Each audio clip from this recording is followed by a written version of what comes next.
दोस्तों, अगर आप इतिहास जानने का शौक़ रखते हैं तो ये वीडियो आपको ज़रूर देखनी चाहिए। इस वीडियो में आप जानने वाले हैं कि दिल्ली का नाम दिल्ली कब, क्यों और कैसे पड़ा। दोस्तों, दिल्ली में ऐसी कई खूबसूरत और ऐतिहासिक जगह मौजूद हैं जिन्हें देखने के लिए हर दिन हज़ारों लोग पहुंचते हैं। यहाँ मौजूद India gate, Lal Qila, lotus temple, यहाँ फिर जामा मस्जिद देखने के लिए हज़ारों लोग पहुँचते हैं। देश की राजधानी के रूप में दिल्ली एक राजनीतिक केंद्र भी है, इसलिए यहाँ विदेशी भी आते रहते हैं। ऐसे में अगर आपसे यह सवाल किया जाए कि आप दिल्ली के बारे में कितना जानते हैं तो आपका जवाब क्या होगा। दोस्तों, आज की वीडियो को शुरू करते हैं। दोस्तों, सबसे पहले ये जानते हैं कि दिल्ली का नाम आया कहाँ से। एक मिथक के अनुसार 50 ईसा पूर्व में दिल्लू नाम के एक राजा ने यहाँ एक शहर को स्थापित किया। बाद में उसी के नाम से इस शहर का नाम दिल्ली पड़ा।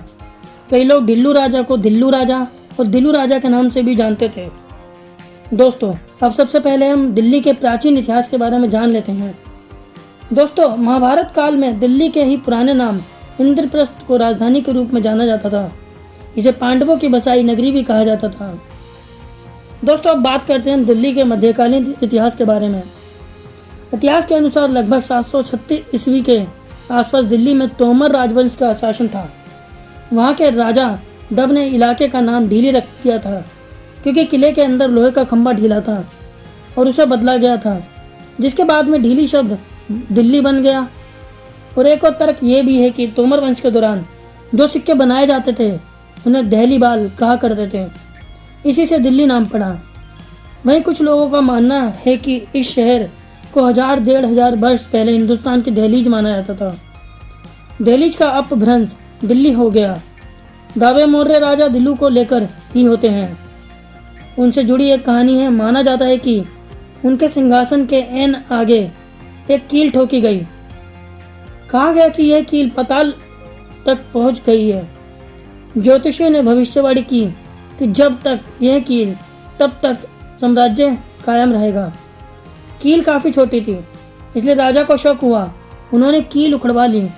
बाद में जो दोबारा गाड़ी गई, लेकिन फिर वह मजबूती से नहीं धसी और ढीली रह गई। तब से कहावत बनी कि किल्ली तो ढीली भई। कहावत मशहूर होती गई और किल्ली, ढिल्ली और दिल्लू मिलाकर दिल्ली बन गया।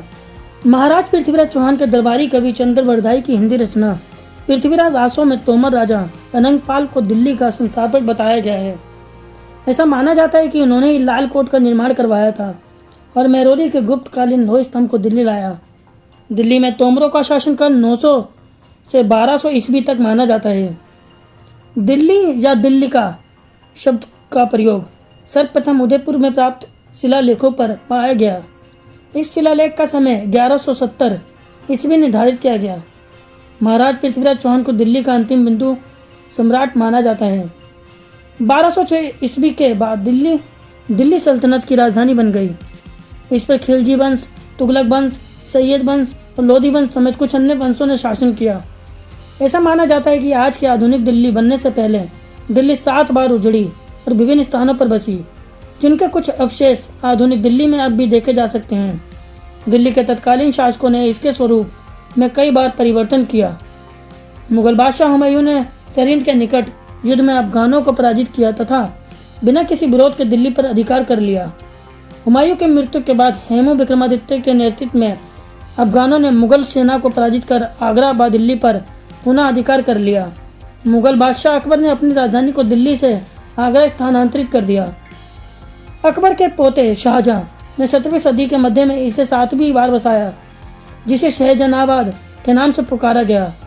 शहजहानाबाद के आम बोलचाल की भाषा में पुराना शहर या पुरानी दिल्ली कहा जाता है। पुरानी दिल्ली 1638 के बाद मुगल सम्राटों की राजधानी रही। दिल्ली का आखिरी मुगल बादशाह बहादुर शाह जफर था, जिसकी मृत्यु निर्वासन में ही रंगून में हुई। 1857 के सिपाही विद्रोह के बाद दिल्ली पर ब्रिटिश शासन के हुकूमत में शासन चलने लगा। 1857 के इस प्रथम भारतीय स्वतंत्रता संग्राम के आंदोलन को पूरी तरह दबाने के बाद अंग्रेजों ने बहादुर शाह जफर को रंगून भेज दिया तथा भारत को पूरी तरह से अंग्रेजों के अधीन हो गया।